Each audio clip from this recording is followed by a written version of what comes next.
Who was David? Whether you've read the Bible from Genesis to Revelation, or you've never chosen to read the Bible, everybody has heard of King David.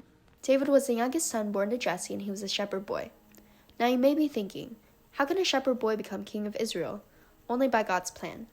At first, a man named Saul was king. During his leadership, a massive dilemma had erupted. The Philistines are attacking in the valley of Elah, and their best soldier, named Goliath, was taunting the Hebrews. God's people seemed helpless, until a local shepherd boy had heard of the problem. He volunteered to take on Goliath.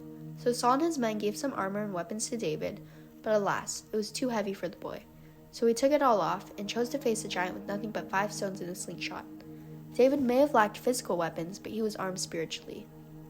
1 Samuel 17:45 says, Then David said to the Philistine, You come to me with a sword, with a spear, and with a javelin. But I come to you in the name of the Lord of hosts, the God of the armies of Israel, whom you have defied. Shortly after that, Goliath fell to the ground with a small stone plunged into his forehead. Just like that, Israel had won the battle and drove out the Philistines. Later on, something bad happened. Saul had gone on a mission to defeat another one of Israel's enemies, known as the Amalekites.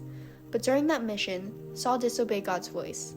This caused Israel to reject Saul as king. So that paved the way for David to become king of Israel. After Saul's death and many battles, men of Judah came to David and anointed him as king. David was known to be a man after God's own heart, but that does not mean David was perfect.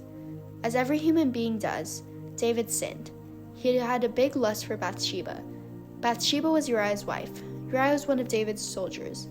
David's plan to gain Bathsheba for himself was to lure Uriah into the battle with other troops and recall those troops, leaving Uriah to perish in battle. Just like that, Bathsheba was David's. Sometime later, Bathsheba bore Solomon. At this point, David was very old and very close to death, and Solomon was Israel's next king. David reigned 47 years over Israel, 7 years in Hebron, and 33 years in Jerusalem. Throughout David's reign, he never stopped praising God, writing a ton of psalms. He had gone through some ups and downs, but that didn't stop him, from slaying giants with a pebble to fleeing Saul's wrath.